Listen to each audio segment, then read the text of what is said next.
Bienvenidas y bienvenidos a este su podcast Más o Menos, donde platicamos con las personas detrás de la política. El día de hoy tenemos un gran invitado, un amigo de muchos años y a quien yo le debo muchísimas cosas, el padre Rafa. Bienvenido, padre, ¿cómo está? ¿Qué tal? Muy bien. Aquí muy contento de estar aquí compartiendo los micrófonos y este programa tuyo. Es para mí un placer que usted esté aquí con nosotros porque hemos hecho un gran camino juntos de amistad y de acompañamiento durante pues muchos años. Creo que es la primera vez que tenemos esta oportunidad de platicar así con unas cámaras, con los micros y es un Sí, placer tenerlo aquí en este podcast y será muy aventurado lo que vamos a platicar. excelente. Me Pa- parece muy bien. Padre, me gustaría, antes que platicar de temas ya más profundos, conocer a Rafael López, ese ser humano extraordinario y hermano, amigo, antes de ser sacerdote. Pero, ¿cómo era Rafa? ¿Cómo era Rafita, el niño chiquito? ¿Dónde creció? ¿Qué recuerda de su infancia? Hemos platicado de esto, de cómo usted era un niño muy movido. Sí. Pero sería padre que la gente también conociera eso. ¿Dónde creció Rafa? ¿Cuántos hermanos tuvo? ¿Dónde estudió? ¿Cómo era? Bueno, yo nací en el Cerro de la Cruz, en la calle Melodías, en el número 52. Esta calle se llamaba Melodías porque ahí vivían muchos músicos. Mis dos abuelos eran músicos y la mayoría de los músicos que trabajaban en las orquestas ahí tenían su casa, por eso se llamaba calle Melodías. Y como era una calle de una sola entrada, porque ya hacia el cerro, pues ya eran, no, pues era puro cerro, no había ni escalones, no había nada. Y yo ahí crecí. Muy inquieto, sí, porque me gustaba explorar el cerro. En aquel cerro estaban las caleras, las antiguas caleras. Entonces hay un pozo que vive gente abajo, entonces era toda una aventura ir al cerro y te regañaban porque te podrías caer al pozo, o sea, era muy peligroso. De hecho, no recuerdo en qué época cayeron algunas piedras y tumbaron algunas casas en ese cerro. Y era el famoso Cerro de la Cruz, al poniente de la ciudad, de los lugares así como más violentos, más agresivos, mucha inseguridad, mucha violencia. Y pues era un barrio bravo, el Cerro de la Cruz era un barrio bravo. Y usted, al crecer en este barrio, ¿cómo fue esa manera de diferenciar? Tal vez, y a veces lo hemos platicado en otros podcasts, o sea, a veces catalogamos el bien y el mal, ¿no? Pero Sí. hay esos claros oscuros, esos matices dentro de la vida. ¿Cómo un niño, o como Rafita en esa época, cómo le hacía para lidiar con ese contexto pues, Pues complicado, pero pues, de ir creciendo, ¿no? sí, bueno, pues sí, era difícil. Pero como era una calle familiar, porque ahí vivían mis abuelos, mis tíos, mis primos, o sea, era muy familiar ahí esa calle. Entonces eran los de arriba y los de abajo, ese era el pleito.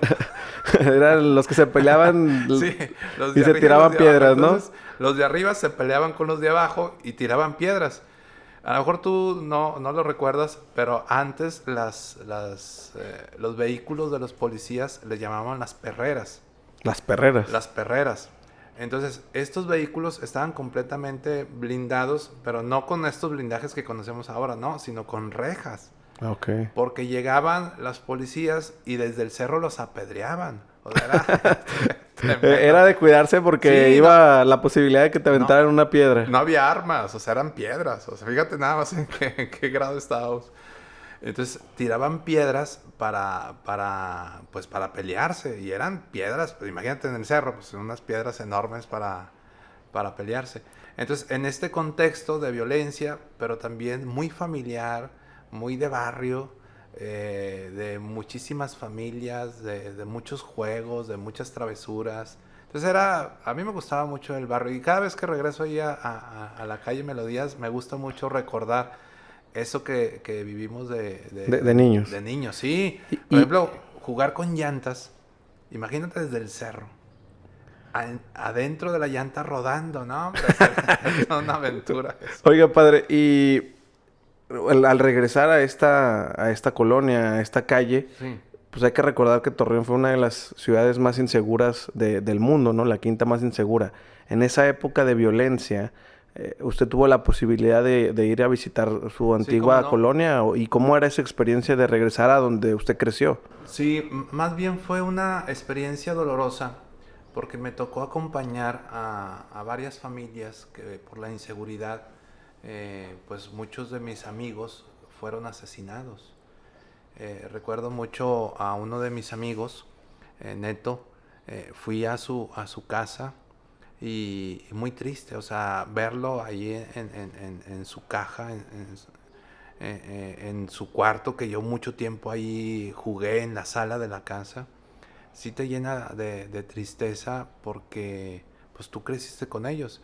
Entonces, amigos desaparecidos, amigos asesinados y muy triste, o sea, sí, sí fue una situación muy triste. De hecho, ahí en donde nosotros vivimos, en la casa, de la casa paterna, ahí se quedó otra familia también que mi mamá quiere mucho y ahí tienen un pequeño altar de uno de sus hijos que también lo encontraron muerto. Entonces sí, situaciones muy, muy difíciles, muy complejas. No he regresado así como, ¿cómo te diré? Como para hacer un proceso de reconciliación ahí, pero sí regresé a celebrar funerales, a estar con la familia. Sí, Pero sí fueron, o sea, desde antes de ese tiempo nosotros vimos también la muerte, o sea, porque ahí golpeaban y mataban y era tremendo, sí, sí era tremendo. y ese contexto, padre, para Rafa López de joven, ¿cómo motivó a hacer esta parte de decidir, previo a decir quiero ser sacerdote?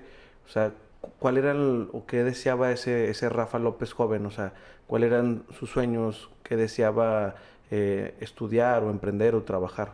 Sí, bueno, ahí en la familia, sobre todo mis papás, nos animaron mucho a estudiar, a no quedarnos rezagados, porque muchos de mis amigos pues ya no estudiaron y luego pues había mucha droga, mucha marihuana, pues tú la olías todos los días ahí la marihuana, ¿verdad?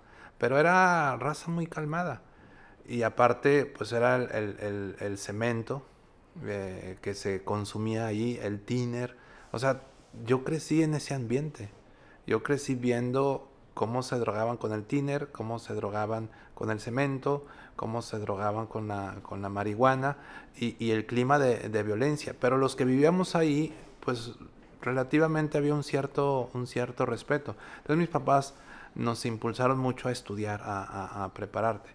Y luego ya después yo, que estudié en la secundaria, en la Federal 4, en la colonia San Joaquín, que también era una colonia pesada. Pesada. Entonces, imagínate trasladarte del Cerro de la Cruz a la colonia San Joaquín, pues era de barrio a barrio, pues. Y de ahí yo conocí al padre Satarain, el padre Gerardo Satarain, que convocaba a muchos jóvenes. Y de ahí yo me animo a entrar al seminario. En ese ambiente, yo entré a los 20 años al seminario. Yo estaba estudiando en el TEC de La Laguna y de ahí me voy al seminario. ¿Y cómo fue ese momento, o sea, de decir, a ver, estoy estudiando una ingeniería, Sí. algo que pues probablemente ya iría en los mediados de la carrera? ¿Cómo fue esa decisión de decir, bueno, quiero ser sacerdote? O sea, Sí. ¿cómo fue encontrando ese No, llamado de vida? no fue tan fácil, ¿eh? Porque al primer momento yo llegué como a los 17, 18 años al seminario y yo dije que no. O sea, el padre de Sataray me mandó al seminario y yo le dije, ¿sabes qué? No, yo prefiero estar en los grupos de los jóvenes, estar ahí con la raza, porque mis amigos eran de San Joaquín, de la Tierra de la Libertad, de la Victoria, de la Jacobo Meyer, del Aquiles Cerdán y del Cerro de la Cruz. O sea, No, o sea, bien conectado el padre, ¿verdad? Pero qué padre, ¿no? Que al final hubiera un punto de encuentro dentro de esas mismas diferencias en sí, las claro. colonias, que era la iglesia y estos grupos de jóvenes. Sí, entonces a mí me gustaba mucho estar ahí con el grupo de jóvenes y de ahí fue cuando me animo yo a ser sacerdote. Pero al principio no, yo estaba muy a gusto en la iglesia. Y ese proceso de ser sacerdote, hoy vemos no solamente un tema de falta de vocaciones dentro de la iglesia, sino también vemos un tema de hay menos personas que se identifican con cualquier religión, más allá de la católica, pero también vemos muchos Ujú. católicos que ya no son practicantes o que ya no están cercanos a la iglesia. ¿Cómo es esa vocación de un joven de 20 años que entra al seminario frente a un mundo que pues de esa época que usted estaba en el seminario ahorita, hay muchísimos distractores, muchísimas cosas. ¿Cómo ha sido ese caminar para Rafa López? Sí, pues más bien fue un deseo de querer ayudar a la comunidad. Yo ahora lo veo hacia atrás y digo, el deseo es ayudar al prójimo, ayudar a los demás. A lo mejor por el ambiente en el que crecí, por el ambiente de pobreza, de violencia, de situaciones familiares muy complejas. Entonces, yo pienso, ya mirando hacia atrás, no en ese momento, sino ahorita mirando hacia atrás, digo, pues eso fue para mí como una manera de decir, bueno, pues hay que ayudar al prójimo, hay que ayudar a los demás. Y bueno, en lo que llevo de sacerdote, pues me ha tocado ese tipo de situaciones. O sea, yo me ordené en el 2007 y justo a los primeros años fue cuando aquí en la región vivimos ese clima de violencia. Al ser joven, padre, y justo lo que hablábamos de los distractores que puede haber en la vida, es difícil seguir a Cristo, es difícil seguir a Dios como joven, o sea, ya dentro de un seminario donde ya tienes clara esa visión de si después de tantos años y de una formación voy a ser sacerdote, pero es difícil porque a veces eh, somos muy buenos para juzgar, ¿no? Juzgar a la iglesia, juzgar a los Ujú. padres, pero también no entendemos que hay seres humanos detrás, ¿no? Y claro, hay personas que se equivocan y se equivocan gacho, Sí, sí, sí. pero también hay buenas personas que están ahí con su ejemplo, pues compartiendo a Cristo, ¿no? Entonces, ¿cómo es para ese joven que está en el seminario ese reto de seguir a Cristo? Sí, pues es que la figura de Jesucristo, cuando tú la ves, la conoces, dices, eso quiero yo como un ideal. O sea, en el servicio, en la entrega, tú ves la vida de Jesús y dices, pues Él estuvo con los fregados, Él estuvo ayudando a los demás, Él estuvo sirviendo a las personas, o sea, mostrándoles un camino nuevo y un camino diferente. Entonces ya como joven, pues dices, eso es lo que yo quiero lograr o eso es lo que yo quiero realizar. Y no es tanto difícil, no es difícil como de aprenderte algo, sino más bien es entregarte a un proyecto, que es el proyecto del reino de Dios o el reino de los cielos. Y ese proyecto se va asumiendo desde tu propia vida, desde tus propias circunstancias, desde tus propios valores, y lo vas acomodando a lo que te pide la iglesia.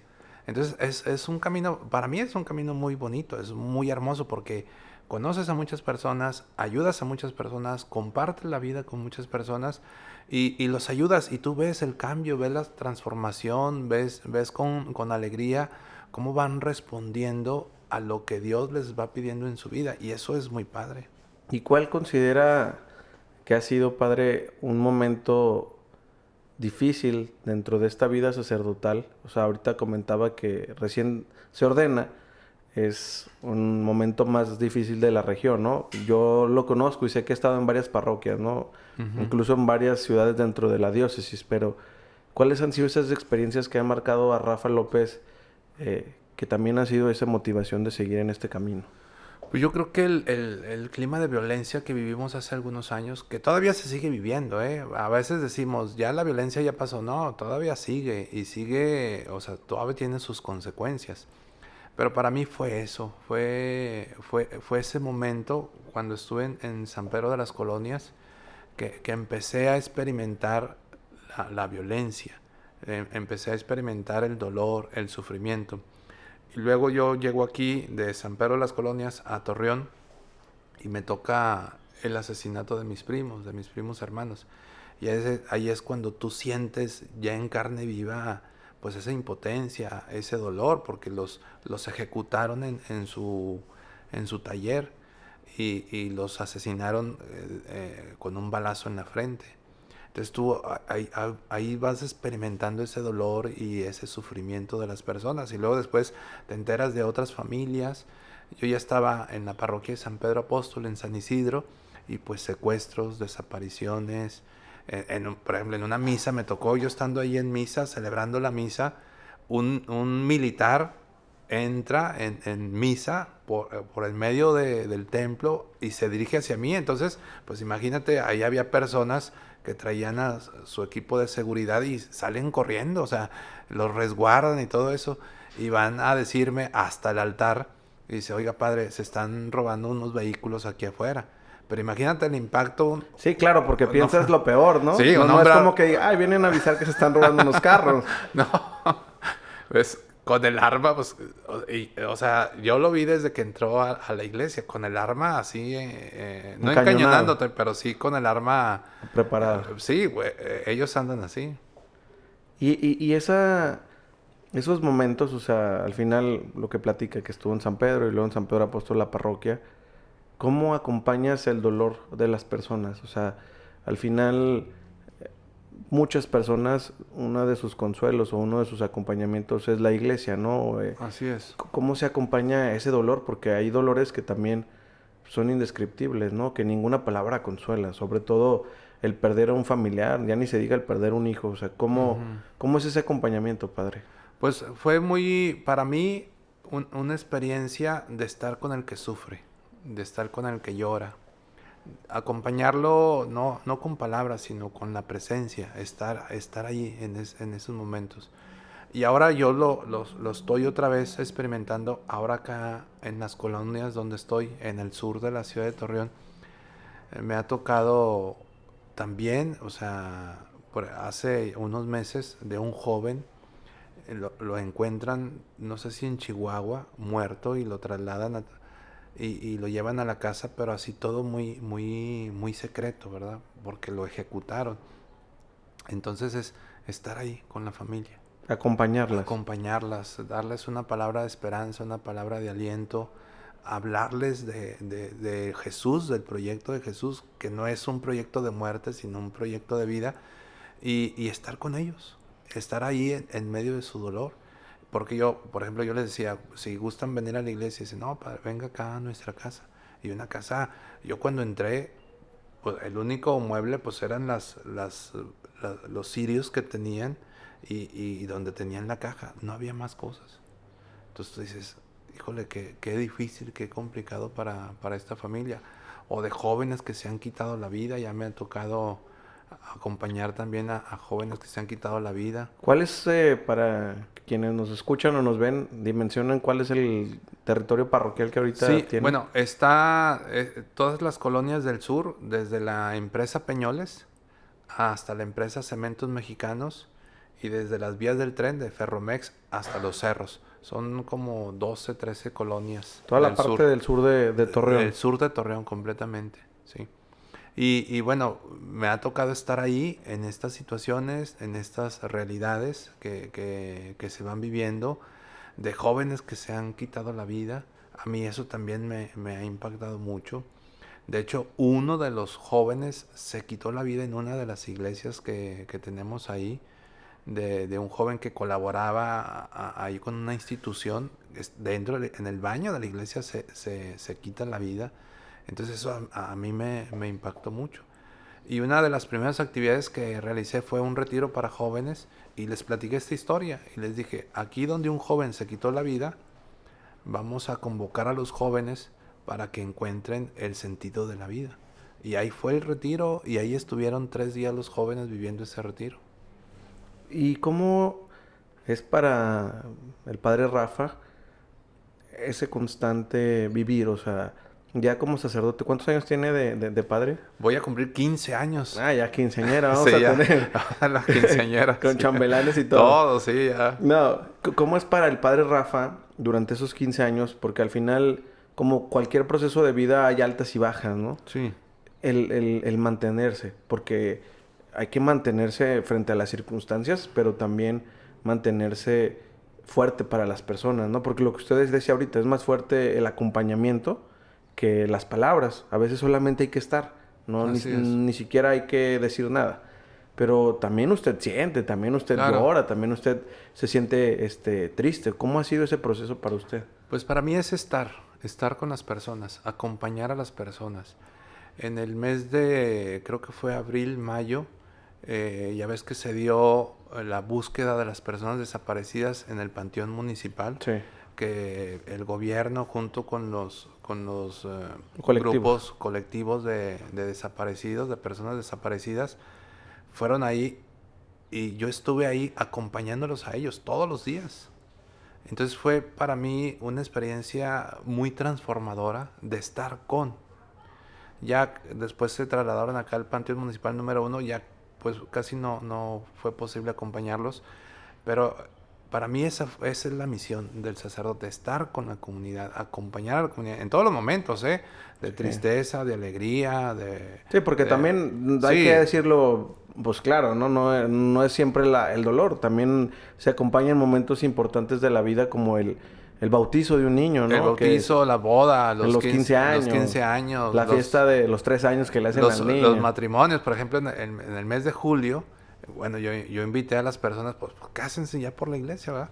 Y yo dije, bueno, pues yo venía de otra iglesia que los invitaba y uno y dos se animaban, acá al norte de Torreón, que cuando estuve acá en la Divina Providencia. Entonces dije, no, pues unos 5, no, más de 30.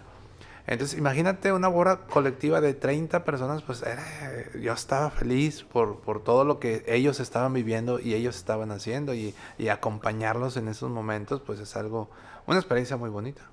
Padre, y ya hablando de una situación ya más de vida, de lo personal, desde su visión o desde la manera en la que usted ha ido construyendo esta vida sacerdotal, ¿cuál considera que es el papel o el lugar de la Iglesia Católica en estos tiempos tan complicados?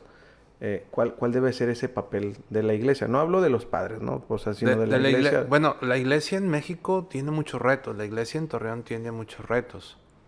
Yo digo que uno de los principales es el ayudar a que las heridas, a que las personas se vuelvan a unir, a que las personas vuelvan a trabajar en comunidad. O sea, ahorita yo siento que hay una dispersión, hay un individualismo en las comunidades que ya no ven al otro como su hermano, como su prójimo. Entonces, pues son mis problemas, los problemas de ellos y cada quien los resuelve. No, incluso nos encerramos en cerradas donde Así es. montamos bloques y murallas para que nos separemos de los otros, ¿no? Sí, y luego visualizar, ¿verdad? Visualizar lo que se está viviendo en la comunidad, los problemas del agua, problemas de basura, problemas de inseguridad, o sea, estar y hacer un ambiente comunitario, estar para que se vean pues como vecinos, ¿verdad? Y que vean, por ejemplo, yo empecé una campaña de visualización de la basura, que hay muchísima basura en estas colonias, pero muchísima basura. Entonces, pues visualizar. O una fuga de agua, ¿verdad? Visualizar. Y decirle, bueno, enseñarles o enseñarnos a trabajar como comunidad. Yo creo que ese es el reto más Y no importante. es fácil, ¿no? Porque al final, justo yo recuerdo este tema de la campaña de basura que comenta. Luego sucede que tenemos críticas, ¿no? ¿Cómo reaccionar ante las críticas? Ante las críticas, porque al final, hagas lo que hagas, siempre va a haber Sí, comentarios, ¿no? bueno, pues es otra vez, o sea, vamos a dialogarlo, ¿verdad? Tú presentas una realidad, te critican, bueno, vamos a ver cuál es la crítica o de dónde viene la crítica o por qué se da esa crítica. Y yo creo que lo más importante es el diálogo, dialogarlo, ¿verdad? Y al dialogarlo, pues vas buscando soluciones y qué podemos hacer. Hay gente que se ha acercado a mí y me ha dicho, padre, ¿qué podemos hacer? Bueno, pues campañas de limpieza, barrer tu cuadra, reportar los incidentes y hacer de esto una ciudad donde se pueda vivir y donde se pueda vivir dignamente. Padre, usted, al ser una persona muy movida, muy ágil, ha tenido la posibilidad de viajar, conocer otras partes del mundo. ¿Qué de esas experiencias que ha tenido lo han marcado y es algo que mantiene en usted? O sea, que diga, bueno, esta lección de vida, esto que pasé, ha sido algo que me ha formado. Pues yo creo que el aspecto comunitario, el desarrollo comunitario para mí es muy importante. Cuando vas y conoces otras ciudades, ves cómo las personas respetan los lugares para las personas discapacitadas, cómo hay espacios de convivencia, cómo hay espacios, áreas verdes donde se comparte la vida. Acá yo les decía a mis feligreses que son colonias que no tienen muchas áreas verdes. Según esto tiene que haber un área verde a 10 minutos de distancia de donde tú vives. Entonces, pues no hay muchas áreas verdes, no hay muchos lugares donde la familia vaya a convivir. Sí, un espacio externo a su casa donde Así pueda hacer es. algo que simplemente les permita desarrollarse, respirar, qué sé yo, Entonces, ¿no? que sean habitables nuestras ciudades. O sea, que puedas caminar, que puedas divertirte, que puedas descansar. O sea, para mí una ciudad tiene que ser una ciudad habitable. Entonces, ya ves que, pues hablamos orgullosos de nuestro terruño, ¿verdad? Decimos Torreón y me gusta Torreón, pero también hay partes que no están muy adecuadas, donde la gente tiene muchas necesidades, donde la gente tiene hambre, donde la gente necesita del hermano, del vecino, del amigo, y lanzar campañas. Ahorita hay una campaña de dar despensas a más de 100 personas. Entonces se está compartiendo y a empezar Y a que es ayudar. algo que usted ha hecho siempre. Yo recuerdo acá en La Divina, que usted hacía estos centros comunitarios donde llevaban y daban de comer a las personas a sus casas, Ujú. donde ayudaban con despensa, o sea, donde incluso tenían ahí un médico y creo que hasta un psicólogo, ¿no? O sea, esos trabajos comunitarios que a veces no se ven, pero que la iglesia hacen. Y creo que eso es importante, sobre todo en estos tiempos. Sí, pues ayudar al hermano, saber caminar con el hermano. Y luego estamos a las orillas de las vías y también hay muchos hermanos migrantes.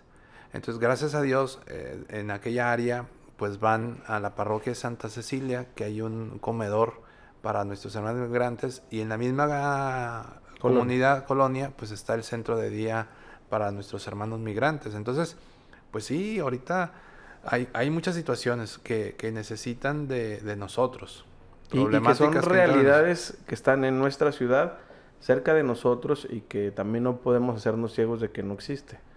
No podemos cerrar los ojos, tenemos que ver la realidad que están viviendo las personas, porque nos gusta ver nada más lo bonito, pero casi no nos gusta ver lo que no es agradable a la vista. Entonces sí, pues es el trabajo, trabajar y hacer comunidad y estar ahí con la comunidad. Padre, ¿y cómo es para o sea, llega la pandemia, ¿no? Y la iglesia en general, toda su comunidad, son actos presenciales, el ir a la parroquia, etcétera. ¿Cómo es adaptarse a las nuevas tecnologías o a las tecnologías que ya existían, pero Sí, que no son tan nuevas? Pero de la noche a la mañana es adiós las misas y sí. hay que buscar si por Zoom, que si por el Facebook Live. ¿Cómo fue esa adaptación? Porque al final usted fue una persona muy involucrada en eso aquí y en muchas partes del país y del mundo, podríamos decirlo. ¿Cómo fue esa adaptación a la era digital? Fue difícil, pero también fue providencial. ¿Por qué? Fue difícil porque nos estamos enfrentando a algo que no sabíamos. Que la pandemia nos vino a desinstalar en muchísimas cosas. Pero también fue providencial porque nos permitió hacer cosas que no habíamos hecho antes. Entonces, la transmisión de las misas, yo me acuerdo la primera misa del obispo que dice, se cierran los templos y el otro día había que transmitir su misa. Entonces, a cargar celulares, a cargar cámaras, a cargar computadoras, allá a montar un altar.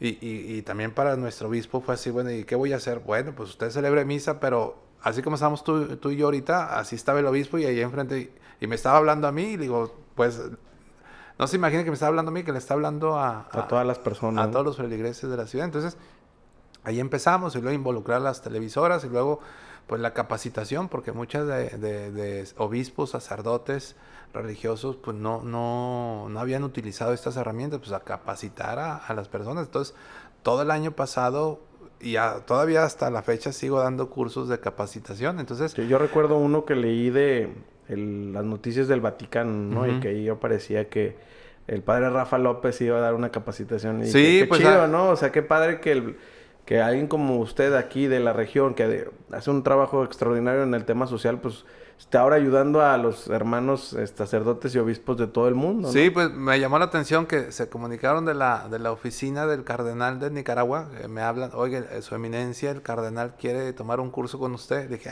bueno, pues adelante. Y pues así empezó esto. Entonces pues, tuve de alumno al cardenal Brenes y pues fue una experiencia muy bonita. Estuve ahí y luego ya me invitaron a capacitar a demás obispos, demás cardenales. el último cardenal, don Felipe Arizmendi, también fue uno de mis alumnos. Entonces, pues bueno, eso te va ayudando. Y también ves con gusto cómo van transmitiendo las misas. Y ahora ya no tanto, porque ya se abrieron los templos, ya hay ciertas disposiciones. Y entonces, bueno, pues se ha quitado ya un poco la virtualidad, pero sigue habiendo cursos virtuales, sigue habiendo... O sea, nos abrió una ventana muy enriquecedora para la iglesia. Y todavía hay sacerdotes que celebran la misa Virtual. virtual para las personas y los feligreses. Se siguen transmitiendo todavía. ¿Y cuál considera que es el papel? O sea, la iglesia tomó un papel importante, tal vez no del tema de las misas, por esta adaptación digital, pero sí un papel importante en ayudar a las personas, ¿no? A los médicos, sobre todo. Hay un médico que sigo que es jesuita y que no dejó el sacerdocio, sino dejó la compañía un momento para ir a chambear a un hospital como doctor, ¿no? Ujú. ¿Cómo ha sido ese papel de la iglesia en la pandemia? O sea, en la pandemia que conocemos como los momentos más difíciles, y ahora cuál es el papel de la iglesia, pues no post pandemia, porque seguimos en la pandemia, Ujú. pero en esta nueva pandemia que estamos Sí, viviendo. pues seguir con las obras sociales, se siguen repartiendo despensas, se siguen compartiendo ropa. Cáritas ha tenido un papel muy importante en esta pandemia, o sea, la asistencia a las personas, la visita a los hospitales, a los enfermos, o sea, la iglesia, como iglesia católica tenemos todavía una gran tarea que hacer. Padre, ¿cómo le gustaría a usted terminar su vida sacerdotal? O sea, estos años le quedan muchos, obviamente es un padre Sí, joven, pero creo que esta parte del ser humano de ir construyendo un proyecto de vida es importante, y ese proyecto de vida del padre Rafa es cómo se ve en los próximos años de sacerdote. sí, a mí me gustaría seguir sirviendo, seguir ayudando en la medida de mis posibilidades. No me he visualizado así anciano, pero sí me gustaría estar en una comunidad donde pueda servir, donde pueda ayudar. A mí casi no me gusta estar encerrado así en un lugar, me gusta salir, me gusta estar con las personas y yo así me visualizo. Me gustaría estar en una comunidad, aunque a veces lo digo en broma, pero sí tiene mucho de cierto. O sea, por ejemplo, a mí me gustaría estar en un lugar rural, sin celulares, sin internet, sin nada, y estar visitando las comunidades. Así, estar sirviendo, así como a lo mejor tengo esa visión del cura antiguo, ¿verdad? De estar con la gente así, en una tarde, una mañana, estar compartiendo la vida con ellos. Y hablábamos al inicio de este podcast de Rafa, ¿no? De Rafita, el niño que creció en el Cerro de la Cruz. ¿Qué consejo le podría dar el padre Rafa, ya con 15 años de sacerdocio, a Sí. ese Rafita? Pues más bien al revés.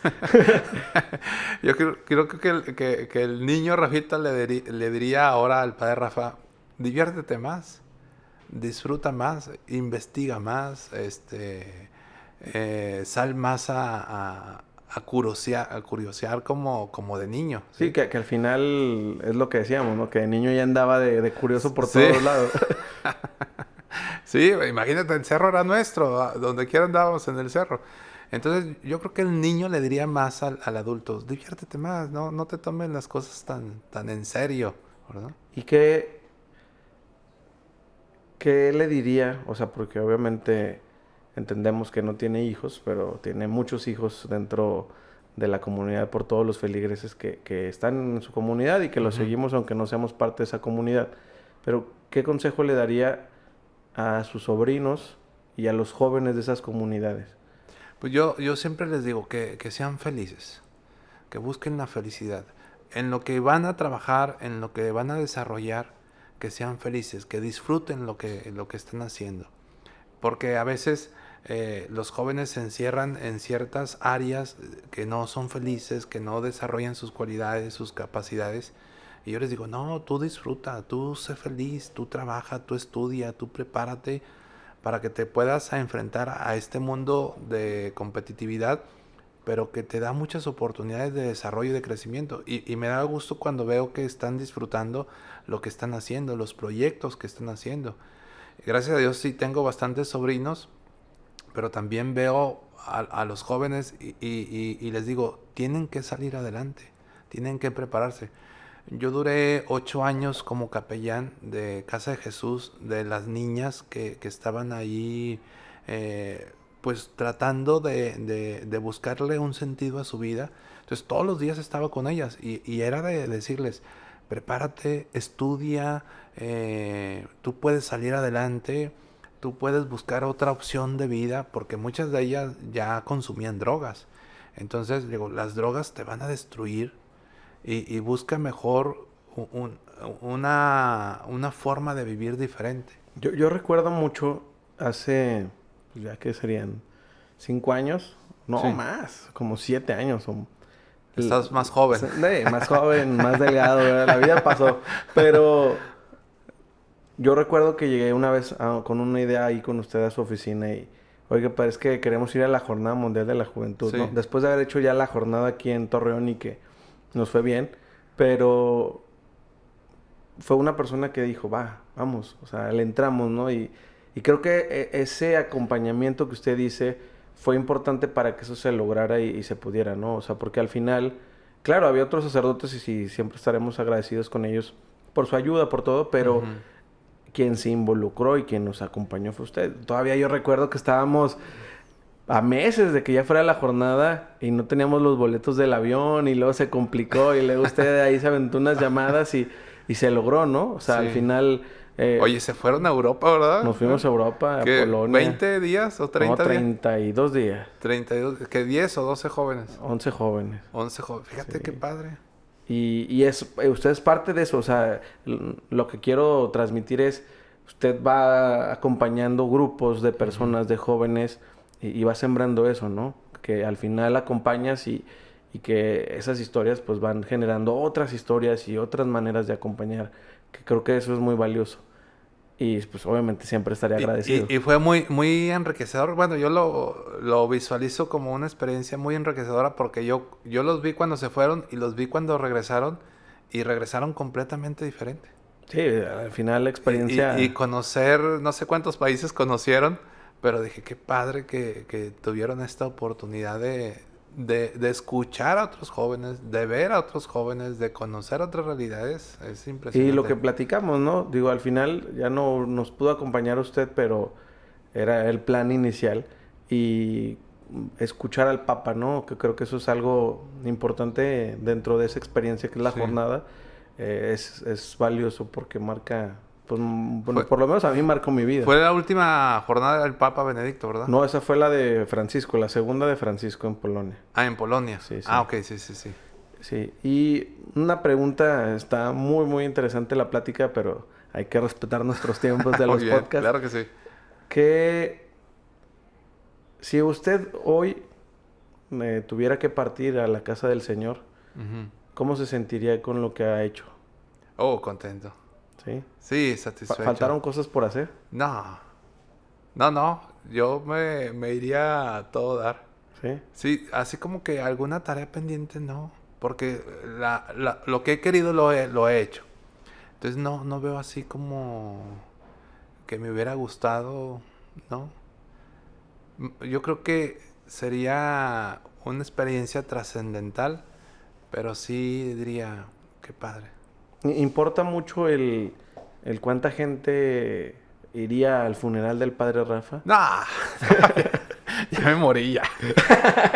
Ya pasé a la Sí, mejor ya. vida, ¿verdad? Sí. Que es que creo que eso es algo No importante, he pensado, ¿no? fíjate, en eso. No he pensado, pero bueno, pues los que vayan. Es que es parte de la Bueno, humildad, ¿no? O Lo sea, único que he dicho, y eso sí lo digo, el día que yo me muera, por ejemplo, ahorita que estoy en Fátima, aquí déjenme en Fátima, ¿verdad? En la parroquia de Fátima, y canten, pues canten mucho. A mí me gustaría que cantaran mucho. Es lo único que he dicho. ¿qué pediría? Sí. Más allá de si son 10, 20 o 100 personas, lo que importa es que canten. Sí. Pero, bueno, hace poco, hace 5 meses falleció mi hermano por COVID, 55 años. Y eso también me ha ayudado a mí a revalorar otras cosas. De decir, bueno, pues seguimos estando aquí de paso. Entonces, lo que hagamos, pues hacerlo y disfrutarlo. Y que al final ustedes son una familia muy unida, ¿no? Sí. Y se acompañan y se quieren. Y eso pues a mí me ha dado como esa esperanza de decir, bueno, pues en cualquier momento puede terminar nuestra vida. Entonces no hay que esperar a hacer las cosas, hazlas y disfrútalas. Y si no te salen, pues ni modo. Y si te salen, pues bendito sea Dios y a seguir adelante. No hay como disfrutar lo que haces y hacerlo en ese momento. Y a veces que te salen las cosas mal y decir, bueno, pues no siempre nos van a salir como lo teníamos proyectado. También la frustración es buena. A veces no nos gusta, pero también a veces es muy buena la frustración porque nos ayuda a aprender y a crecer también. ¿Cómo podríamos ayudar a la comunidad de Fátima? Bueno, todo este territorio que es enorme, ¿no? Porque Es muy grande. no solo es la iglesia de Fátima, son colonias y colonias las que forman todo el sur de Torreón. Sí, es muy grande. Bueno, estamos ahí tratando de implementar algunos proyectos. Está te digo, de las despensas que ha funcionado muy bien. El domingo pasado me sorprendió una familia que llevó muchísimas despensas para compartir. Ahorita es lo que estamos impulsando, las despensas, porque en verdad hay gente pues que no tiene para salir adelante. O sea, la economía sí Está dura, ¿no? sí está difícil. Entonces ahorita, pues aunque sea de esa manera, ayudar para las personas. Ok. Pues padre, un placer haberlo tenido aquí No, hombre, Más o Menos. qué gusto, Jorge. Es un gusto Ya tenía mucho que no estábamos delante de los micrófonos. Sí, se extraña, ¿no? ¿Se acuerda que teníamos ahí un plan en algún momento en hacer un programa de radio ahí con ustedes? Sí. Y pues hoy aquí, ahí compartimos los micrófonos. Sí, es una experiencia muy bonita, los medios de comunicación. Y muchas gracias a ustedes que nos están acompañando y siguiendo, ya sea por YouTube o por Spotify. Nos vemos. Hasta la próxima.